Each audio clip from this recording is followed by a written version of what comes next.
Hello കൂട്ടുകാരെ, ഇന്ന് നമുക്കൊരു അപ്പം റെസിപ്പി കണ്ടാലോ? എല്ലാവർക്കും അപ്പം ഉണ്ടാക്കാൻ അറിയാം, പക്ഷേ എന്നാലും എൻ്റെ ഒരു വെർഷൻ കണ്ടാലോ? അപ്പോൾ നേരെ നമുക്ക് വീഡിയോയിലോട്ട് പോകാം.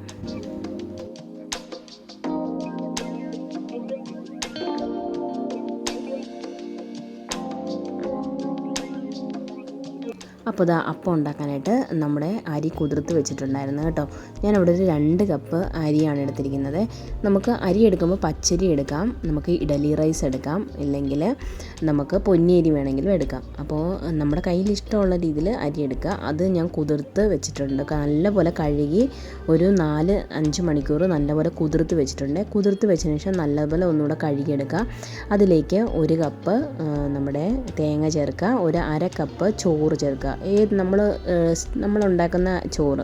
അതിലേക്ക് 1 ടീസ്പൂൺ ഈസ്റ്റും കുറച്ച് ഒരു 1/4 കപ്പ് പഞ്ചസാരയും ചേർക്കാം. ഷുഗർ ഉള്ളവരാണെങ്കിൽ പഞ്ചസാര ഒഴിവാക്കാം കേട്ടോ.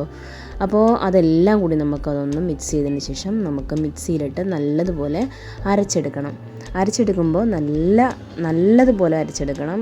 നമ്മൾ പൗഡർ പരുവം പോലെ ഇല്ലേ, അതുപോലെ നല്ല തരിതരിപ്പില്ലാതെ തന്നെ അരച്ചെടുക്കാൻ വേണ്ടി നോക്കുക.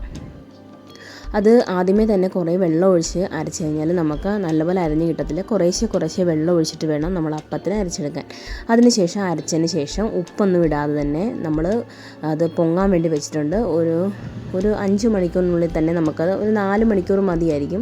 അത് നല്ലപോലെ പൊന്തി വരും. അതിനുശേഷം നമ്മൾ ഉപയോഗിക്കുന്നതിന് മുന്നേ ഉപ്പിട്ടതിന് ശേഷം നല്ലതുപോലെ ഒന്ന് ഇളക്കിയിട്ട് നമ്മൾ അപ്പം ചുട്ടെടുക്കുക. അപ്പം ചുട്ടെടുക്കുമ്പോൾ ഓരോ അപ്പം ചുടുമ്പോഴും നമ്മൾ നല്ലതുപോലെ ഒന്ന് ഇളക്കി മിക്സ് ചെയ്തിട്ട് വേണം അപ്പം ചുടാൻ കേട്ടോ. അപ്പോൾ നല്ല പെർഫെക്റ്റ് ആയിട്ട് നമ്മുടെ അപ്പം റെഡി ആയിട്ടുണ്ട്. അപ്പോൾ എൻ്റെ വെർഷൻ ഇങ്ങനെയാണ് അപ്പം ഉണ്ടാക്കുന്നത്. അപ്പോൾ എല്ലാവരും ഒന്ന് ട്രൈ ചെയ്ത് നോക്കുക.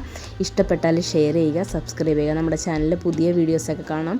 അപ്പോൾ എല്ലാവരും ഒന്ന് സബ്സ്ക്രൈബ് ചെയ്യണേ. അപ്പോൾ പുതിയ വീഡിയോ ആയിട്ട് വരുന്ന വരെ thanks for watching. Thank you. By.